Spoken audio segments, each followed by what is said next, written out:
Hello, my name is Christian Vukelic. I am a policy officer at the European Commission, and I have made this presentation for you today to talk to you about the supporting organizations in Erasmus+, Key Action 1 for vocational education and for school education projects. Let me put up my presentation for you.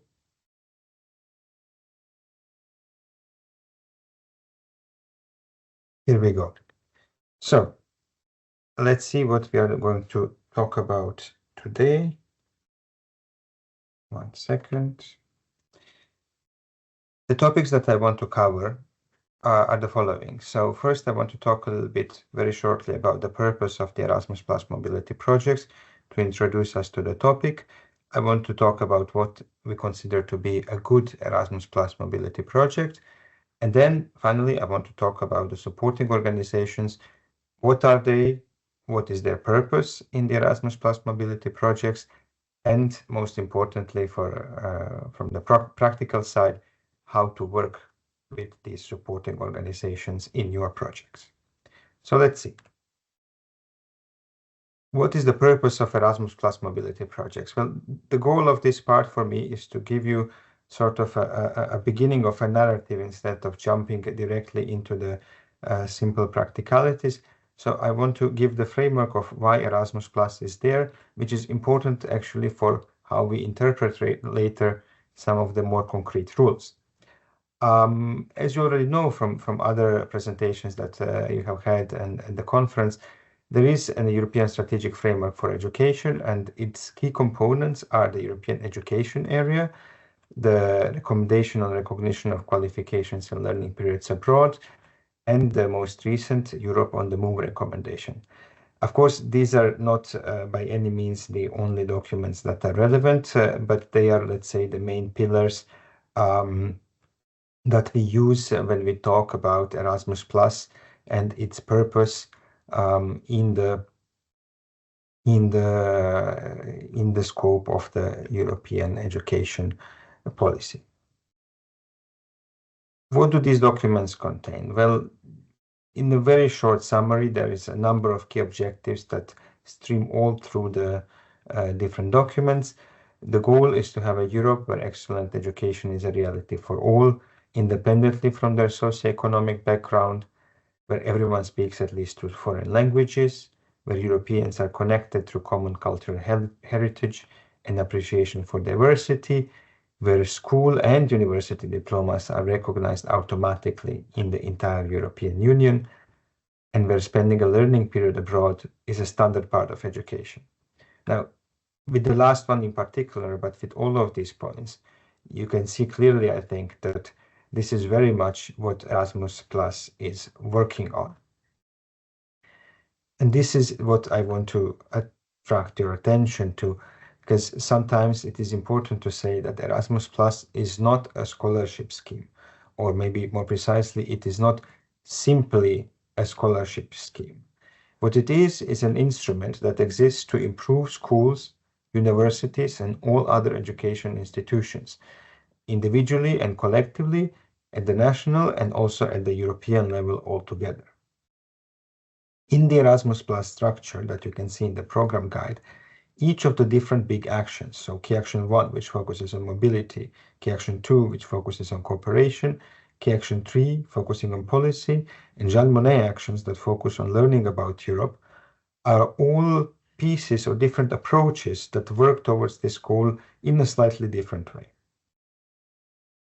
The logic of many of these actions or many of these projects, especially those at decentralized level, so Key Action 1 and Key Action 2 being the biggest ones, their goal is to have local actions funded by the program in each project that will then add up to a European strategic effort that will sort of sum to more than what they are individually, no matter how small they are.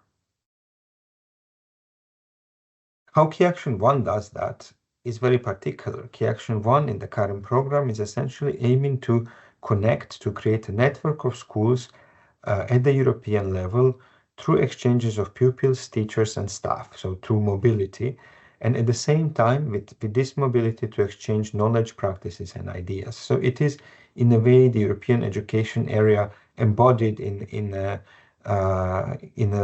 big number of projects and a big number of exchanges of learners and teachers, trainees, and everyone else who is involved in the education systems. So having that in mind, what would be a good Erasmus Plus mobility project? Or rather, what are the expectations that we, as the ones who fund Key Action 1 projects, put forward for those projects? Well, it is a multidimensional concept, or it is to say that this is not such a simple question. Yeah?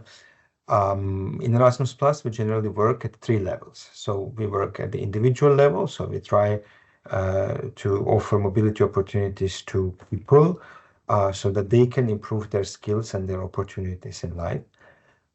We work at the institutional level because we want to improve schools and universities, like I was saying, and we work at the European level because we are trying to create an exchange between different education institutions in Europe, hoping that everybody will benefit from that exchange.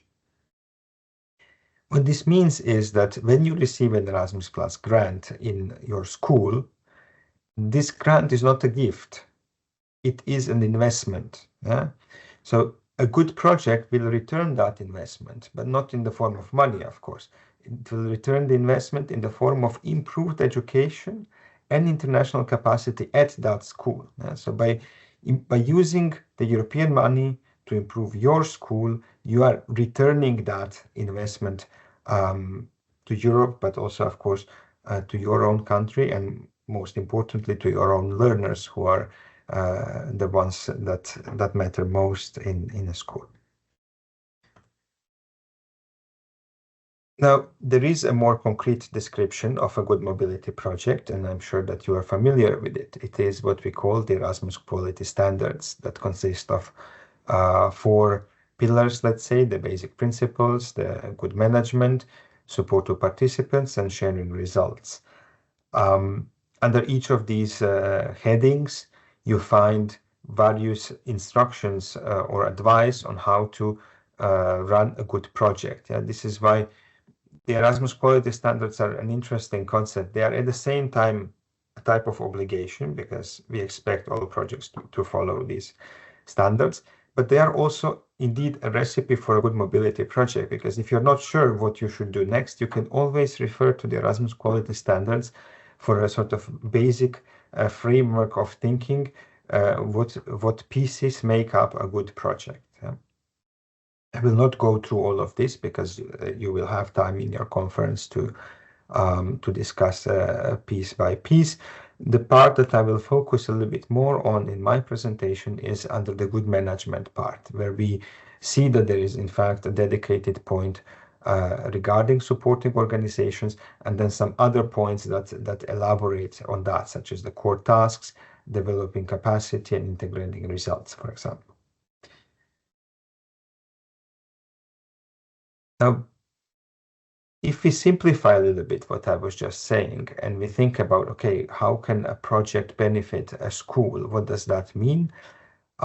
We can think of several practical ways that can happen. If you think about individuals, it is perhaps a little bit more straightforward. So we talk about new skills and knowledge, about the language learning, self-confidence, connections that people build when they go abroad. But when it comes to schools, there is also a number of important elements. So by improving the experience and skills of teachers and staff, not just when they go abroad, but when actually they implement the project, they work on the project, this is very important for the school. International partnerships that are developed with schools abroad are equally very important.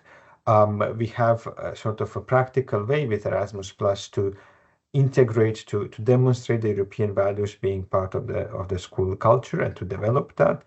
But there is also self-reflection going on always in the project. When you have a partner abroad, you can learn from them by seeing what they do differently.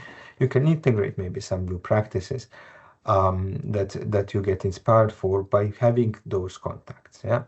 Then, of course, there is the element of community recognition. Schools that run Erasmus Plus projects are seen as a higher quality or offering something extra to to the learners, which is of course good for the school's reputation.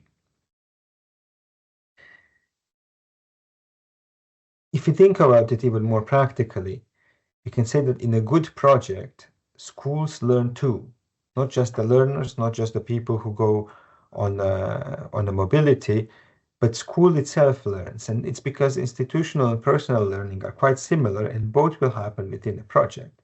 For example, if you have an error in your project or a challenge, these imperfections are actually a normal part of the learning process. Yeah, and we make absolutely sure in Erasmus Plus to create a number of flexibility mechanisms and opportunities for schools to learn even when they make mistakes and then improve as they go along. It is also true in both for individuals and for institutions that the more challenging the task, the bigger the impact. So Erasmus Plus projects are not always easy to run. No matter how much we try, it is simply not simple to receive a public money European grant and to manage it and to report on it and to all the steps that are necessary in this administrative procedure, essentially. But then there is also, of course, the practicalities of organizing the mobilities, coming up with the learning program. When somebody is abroad, a lot of unexpected things can happen. These are all challenges that projects have to face, and by facing them, they learn. Yeah? So your school will gain experience from being faced with such new situations and eventually solving them. Yeah? And in this sense, learning by doing and peer learning is something that works both for individuals and for institutions. Yeah? And Erasmus Plus projects are exactly designed to be facilitating this learning by doing approach. Yeah? You can have a small project to start first and to see how it goes. Then you can go for a bigger project, etc., etc. There is always a notion of progress built into Erasmus Plus. Precisely because we think a lot about this institutional dimension of learning, and we understand that schools need time to start to do things that they have not done before. And with this, I finally come to the concept of supporting organizations. I decided to have this long introduction because only with such an introduction and such context, it is possible to then explain certain rules, limitations that we put forward when we talk about supporting organizations. So I will start. I will work in two parts, and I will start with explaining a little bit the purpose of supporting organizations, and then I will go again into more practical elements. What is a supporting organization? I do not need to invent a new definition, so it is given in the program guide. It is an organization that is assisting the beneficiary organization, so the one who has received the project grant, in practical aspects of project implementation that do not concern core project tasks. And here we introduce a new concept, right? A core project task. So core project tasks are excluded from the things that a supporting organization can do. It can help with everything else, but it cannot do the core project tasks. To see what they are, we need to refer again back to the quality standards.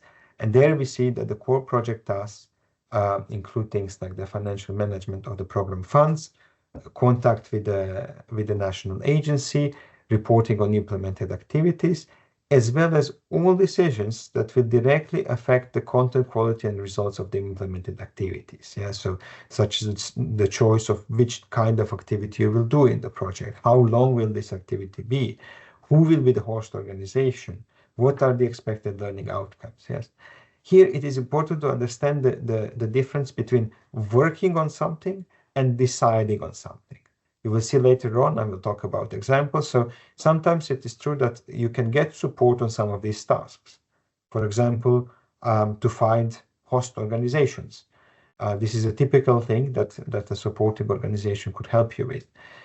The point of this rule here is that you have to be the one taking the final decision. Yeah? So you have to have a certain freedom. You cannot be sort of bound to whatever the supporting organization does. So it is about the relationship that you establish with this organization. And you will see in the rest of my presentation that I will talk a lot about this relationship. Yeah, so it has to be a relationship where there is a clear hierarchy. The beneficiary, you, the one who owns the project, always has to come out on top because you are the one who is responsible. It is your grant. Yeah, you can delegate many things, but you cannot delegate responsibility. This is how responsibility works in general, and it is the same thing in the Erasmus Plus projects. But what then is the purpose of supporting organizations? If you already talk about limitations, they can be here, they cannot be there, they should work like this, they should work like that. I have thought to present it a little bit as a question of purposes and to use some very mundane, trivial examples that I hope anyone will get to illustrate what we mean by this.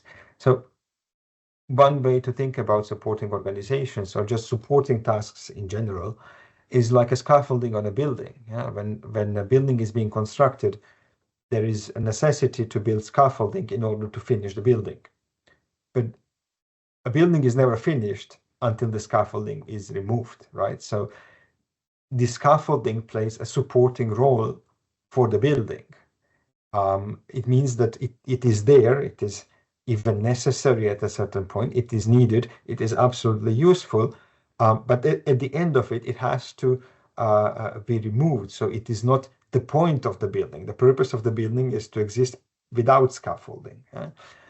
So this is the way supporting tasks work in a project. They are there to make something happen that is really the core of the project. So which is the learning, the learning of the individuals and the learning of your institution. This is the core of the project.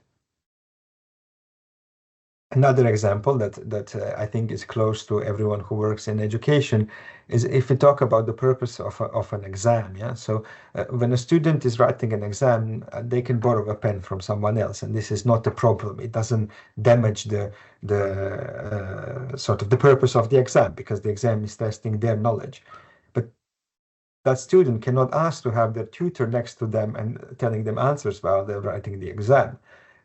Surely that would bring an excellent grade to this student, but it negates the essential purpose of the exam. It becomes bizarre, right? So the purpose of the exam is to see what the student knows and to certify that knowledge so that they can then go on and say, yes, I know this because I have passed an exam.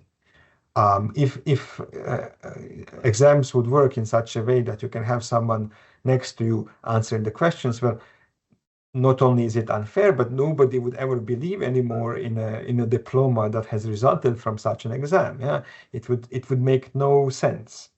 And this is also one way to understand the role of supporting organizations. Yeah, so you can ask their help in the practicalities of things, but when it comes to the essence, you need to be doing your project, because you're the one that needs to experience the learning by doing that is part of the project. If you delegate that, the essence of the project is damaged.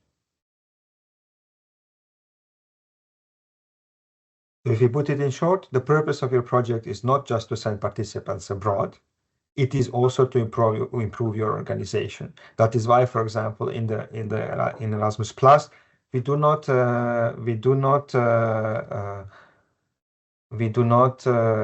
consider good projects those that have many participants, but we consider good projects those that indeed work in this way, that they improve both the organization and they give opportunities to participants. Of course, then in this way, supporting organizations can support you, but you must be the one in the driving seat of your project. The supporting organizations cannot run your project instead of you. How to do it then? How to work with supporting organizations, having in mind what I have just said. So in this part, I just want to give some practical do's and don'ts and see what works and what doesn't work. Of course, just a quick reminder, because in the Erasmus quality standards, which you have subscribed to when starting your project, there is quite a number of specific instructions of how to work with supporting organizations. So I can summarize them here, but of course you can always refer back there and see, okay, am I doing it like this? Am I following the recipe correctly? Yeah. So you will see that there is indeed quite a good level of instruction that is there, not just to be the rules, but to help you when you are working on your project. If I summarize what is written there, basically it says that there must be a contract between your organization and the supporting organization, so that it's clear what are the rights and obligations of each side, and to protect yourself as well, because you never know how things may go once implementation starts. This contract must include specifically the list of supporting organizations' tasks, so the things that they will do for your project. Quality control mechanisms. So how are you going to make sure that they have done what they have what they were supposed to do, and they have done it sufficiently well? Then consequences if this is not the case, and finally some fair flexibility mechanisms, right? Because you're not working with your own money. This is a European Union grant, so you need to protect yourself in the same way that the national agency protects the European funds in the contract with you. Which is to say that when something doesn't work, whether it's due to a higher power, force majeure, or any other circumstance, and the money is not used as it was intended, then the money should be returned back. Yeah. So you need to make sure that you have that same protection when working with another organization. Otherwise, you risk that that essentially anything unexpected that happens in the project will come to you as a cost. Yeah. Then, of course, this contract should be available for review by, must be available for review by your national agency, because it is part of the project documentation. And the supporting organization must be reported, must be encoded in your project, in the beneficiary module, in your project reports. They must have added value for the project, so there must be a reason why you're hiring the supporting organization. They cannot be simply there for the sake of being there, because it's slightly easier to this or that, to outsource something, but in fact you could do it yourself. So there needs to be an added value to it. And as the project owner, you must always keep control. You will be responsible for all the results. You will not be able to use an excuse saying, oh, it was not me doing it like this, it was my supporting organization. It is, for the purposes of the program, the same as if it would have been you. Because you have decided to take the risk of hiring this supporting organization. There is no rule that says that you should or need to do that. It is completely a free decision on your part, and you are therefore responsible for everything that comes out of that decision.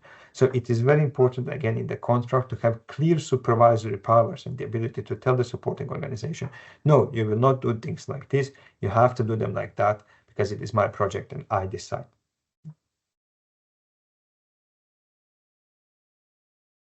So to be even more concrete, what are the examples of tasks that you may delegate or not to the supporting organizations?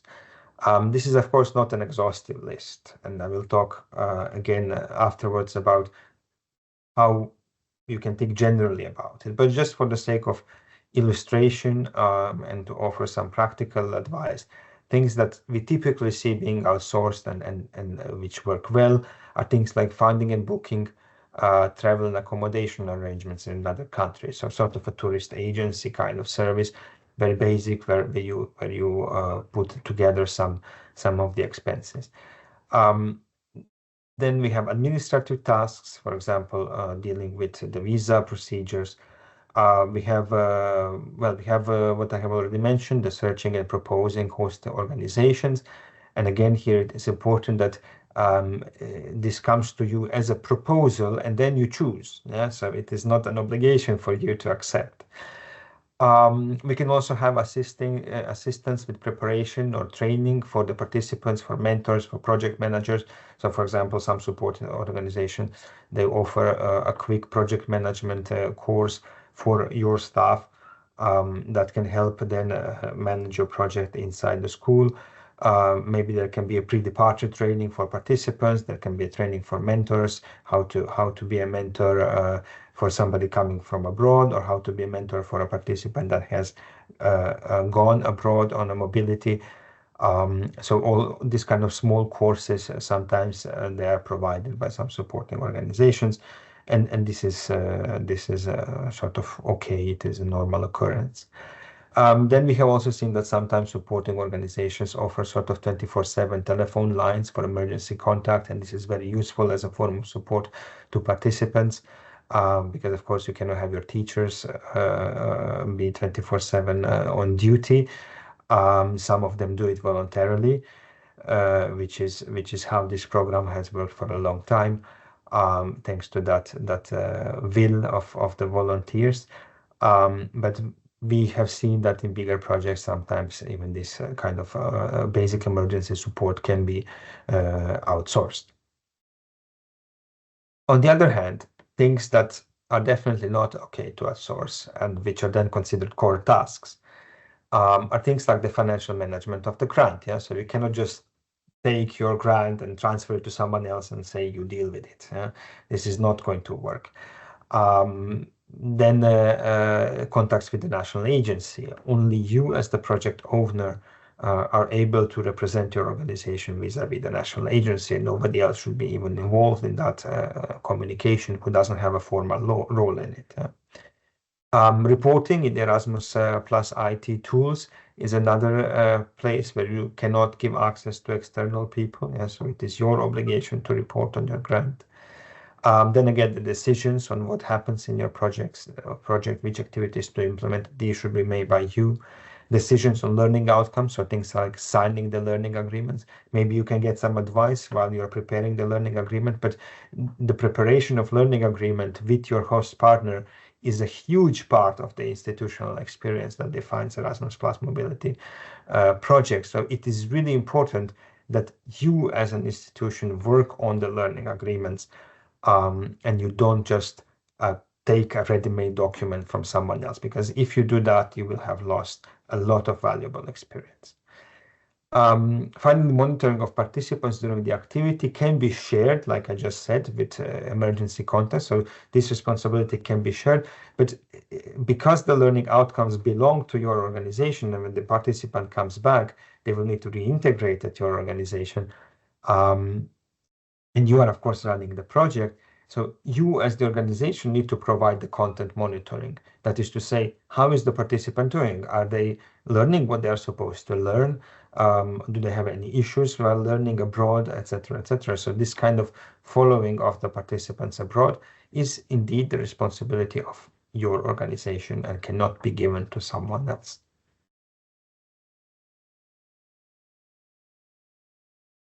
How to generalize that a little bit more? Well, practical tips that you can use is, first of all, to accept imperfection as a way of learning. So if you do project tasks yourself, you will get better at them, even if you're not perfect at first.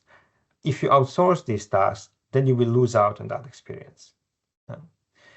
Another practical tip: you should always have multiple people in your school know what is happening in your Erasmus Plus project. It should not be somebody external knowing your project best. That must be people in your school, and it should be multiple people so that you have safety. If one of them is not available, you always need to have someone who knows what is happening in the project, and this is something you cannot outsource. You should have direct contact with your partners abroad.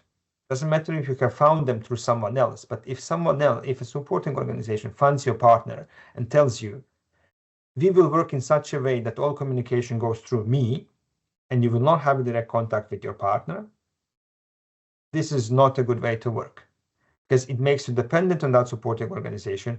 It separates you from your participants when you are abroad, and it takes away the networking added value of the project that you are running. Yeah, so it is hurtful on many levels when you have this situation. You need to have a contact with your partners abroad. A supporting organization can help to establish contact, can help mediate the agreements, the practicalities, can do a lot, but they must not separate you from your partners. Then if you talk again about contracts, a contract with a supporting organization should be short-term. Yeah? You should not commit for huge amounts of time. Even if you have an Erasmus Plus accreditation, which gives you access to funding over a long time, that should not extend to your supporting organization. This is your accreditation. It is not theirs, and you don't know how things will evolve as you continue working. Yeah? So it should be always short term to give you opportunities to get out of that relationship if you want, or to change the conditions to improve them in some way. Then this contract should also be for limited tasks, of course. I think this is clear from my entire presentation, and it should contain termination clauses in case of problems. So it should give you a possibility to step out of that contract, for example, if your national agency tells you. So if your national agency sees that things are not functioning well, and some of the things that I was just talking about that are not positive, that they are happening in your project due to the participation of the supporting organization, then your national agency has the responsibility to ask you to end that cooperation, and you need to have a termination clause in the contract that will allow you to step out. And finally, very simply, if you cannot control, that is to say, supervise, impose your decisions on a supporting organization, do not hire them. Rather choose to do a smaller project. If you feel overwhelmed, it's too much. Choose to do a smaller project rather than having a supporting organization that is going to take away control from you in your own project. So, because this is a long-term loss if that happens. So rather take a short-term loss and have a smaller project, but on the long term, learn how to do things, and then use that experience to build up how many participants you can have. This is a much better approach. Now, some context, because there are some differences between supporting organizations in vocational education and school education. Mostly, I would say primarily, really, the most important difference is that in vocational education, activities often need connections to the private sector. So you need to have a host organization that is a company somewhere abroad. This is very good for your participants. However, for a vocational school, this is sometimes quite difficult to find such a partner. And a supporting organization can be useful to make that bridge. This is probably one of the most important, most useful roles that they have in our program. So this is a good example of a positive role. And the key there is simply to make sure, following everything that I have said before, that they are involved to the extent that it is needed and that it is useful, but not more. So a supporting organization that conditions, for example, and says, I will find host organization for you, but then you have to also pay me for travel and accommodation, because that is a package deal, and you end up transferring them your whole project grant because they have to do everything or nothing. This is not a good approach. So this is much more than necessary. What you need is a contact. You don't need all this other stuff to be packaged together and then usually overcharged and not having sort of choice on many of the aspects of your program, because it all comes as a package deal. So extend that it is needed. This is the key phrase. As a side info, we do also have a partner funding schools that we partner funding tool for schools, both general and vocational, that is offered at this link at the school education platform, European School Education Platform, and there you can also search for partners, notably when you are looking for partner schools in other countries. But of course, in vocational education, that can also be useful, because if you have a vocational school partner in another country, you can organize an activity where they help you get in contact with some company that your trainees can spend time at, and then you have gained two partners at once. So this is a good way to work. So the conclusion, what are the key ideas that I wanted to give you today? First of all, that Erasmus Plus is an instrument for improving education system. It is a tool. It has objectives and purposes that we have to think about. The way it works is by helping schools learn to do things that they could not do before. So by taking them out of the comfort zone and into the international stage and giving them money to do things that they did not try before. A good project will therefore take good care of its participants. This is, of course, the first thing. But it will also improve the institution that received the grant, and it will make a perhaps small contribution to the strategic goals of Erasmus Plus by doing this, by having participants abroad and by having more and more schools that know how to work with schools abroad, that have partners abroad. This is the contribution that we make to the strategic goal of Erasmus Plus. So you don't have to do anything special to do number 3. You just need to make sure to do number 1 and number 2 really well, and then you will have done also number 3. When it comes to supporting organizations, their involvement in your project must always be such that it contributes to these things and must not interfere with these objectives. And typically, this is the objective number 2, improving the institution that received the grant. And that is how you can always know if outsourcing something is a good idea or not. It is a good idea if it will help you get forward and learn something new, get to the next step. It is not a good idea if it's just taking out something that you could do yourself, but it will maybe take a little bit more effort. And it is not a good idea if it reduces the amount of experience that your staff gets from running the project in your school. So this is the end of my presentation. Thank you very much for your attention, and I wish you a very pleasant and productive rest of the conference today.